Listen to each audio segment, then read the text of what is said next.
Yes, Inusah Fuseini. Well, I get her to be saying that there have been evidence of wrongdoing by people in high places and nothing has happened to them, and that is encouraging the impunity. But I'm not sure we have heard before anybody make this kind of statements that Ernest has made. No, we have not. Everybody has been quite careful and cautious in openly and directly making statements that affront the position of the president. But covertly, we have always known that the fight, there's no total commitment to the fight to stop Galamsey. We have also known that whereas the Galamsey activities are continuing on a daily basis and probably escalating, they appear to be a public position that the fight is being carried out. I say this because in 2017, 2018, there was a total ban on small-scale mining, total ban. And that was the period that Ghana exported the highest amount of gold from the small-scale mining sector. Yeah, that was ridiculous. I read that report and I just couldn't believe it. I didn't know what to make of it. The time when the thing has been banned, that's when you have the highest export of it. Yeah, so we have always known this. And then Galamsey has taken a center stage in the politics of this country. I mean, you have more than 1 million people employed in small-scale mining. That is a constituency that cannot be ignored in election time. And right. So, and no one should belittle the difficulty, reduce the difficulty in fighting Galamsey. I mean, it's quite difficult. And that is why we had expected that government shows commitment towards that fight, not in grandstanding, but in taking action directed at. But the difficulty you talk about includes the political issue. Yes.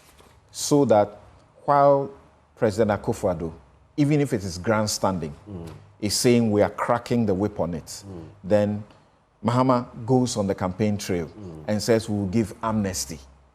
Yes, so it's important to understand the amnesty that President Mahama spoke about. We had arrested a Chinese national, and the law had provided for how to deal with the Chinese national. The law has said that the Chinese national or any foreign national arrested doing Galamsey must be prosecuted, and if convicted, must serve the sentence. It is only after serving the sentence that we can deport the Chinese national. So to truncate the process, ignore the law, put monetary benefits over the propriety of the law, grant that Chinese national amnesty, and deport her without going through the motions. That would not be a justification for what President Mahama said. I know that there's a risk to get into the politics of it and not deal with the issue. Because previously, when President Mahama was also fighting it, Akufo-Addo also had a similar thing to say, which was not helpful to the fight when he was campaigning. So let's come back to this issue for now. What do you think should be happening? Has any wrong been done? What do you think should be happening? No, it is totally wrong to send a signal to wrongdoers that they can continue on that path. If you're a public officer or if you are seeking public office. Okonko, things fall apart. Jina Chibi has said that if somebody comes to your house to defecate in front of your door, you don't tell that person, or you don't run to the police station to invite the police to come and arrest that person. You use self-help. You compel that person to collect the fees. As a public officer or a person seeking public office, you must always uphold the sanctity of the law.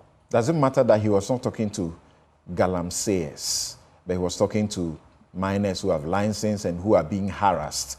Does it matter that he says cooperate with those on patrol, but hit back at those not on patrol? It matters when you reduce the authority of an institution like the military, who, ordinarily will not be doing security work inland by protecting our boundaries. But because of the inadequacy of the numbers of policemen to go around doing that, we have deployed them to the field to help the police in bringing sanity into the small-scale mining sector. Mind you, there are rules of operation. When the military go onto any site, they demand to see the license, the authorization with which a person is mining. It is only when they are satisfied that that person has no license that they act. They don't act with indiscretion. And that is the beginning of the rule of law, that people must act in conformity with the law. He's been arrested. He's been granted bail. The police do now have a certain centralized way of communication. So the media is unable to speak to the police in the district to get any information. Or we are told that he's been arrested and granted bail. Potentially, what is he going to be charged with? What do you know? Inciting the people against incitement. It's inciting the miners against the military. Is this section 207? You are a practitioner, so okay. Of the Criminal Law and Other Offences Act. It's a provision that the police have used too often. Conduct that is conducive to 207, offensive conduct conducive to breaches of the peace. Any person who, in any public place or at any public meeting, uses threatening, abusive, or insulting words or behavior with intent to provoke a breach of the peace, or whereby a breach of the peace is likely to be occasioned, shall be guilty of a misdemeanor. They have used this, including against journalists and so. Yeah. So this is what you are looking might happen. Or also Section 205 of the Criminal Offences Act, assault, etc. on public officer. It says that whoever assaults, obstructs, molests, or resists, or aids, or incites any other person to assault, obstruct, molest, or resist any public public or peace officer, or any person employed by a public or peace officer acting on whatever, shall be guilty as well. Yes. So it's incitement. He's committed a crime. You're not allowed to say those things to people which can occasion the breach of the peace. You are not also allowed to prevent or do anything that prevents a public officer in carrying out his duties, or obstructing a public officer in the performance of his duties. And that is a serious offense, actually. We have amended the law to make it quite a serious offense. So clearly, he ought not to have been carried away by the situation in which he found himself. Because as a leader, leadership is quite difficult. You must be able to be truthful to the people that you seek to lead, and also try to bring them to your side to understand the perspective of the country. Because you are not seeking to be an MP for only your party. You are seeking to help the country progress, move forward. Okay. And so in seeking a leadership position, one must be conscious of the fact that that responsibility will be onerous. Okay. And that not all people will go along with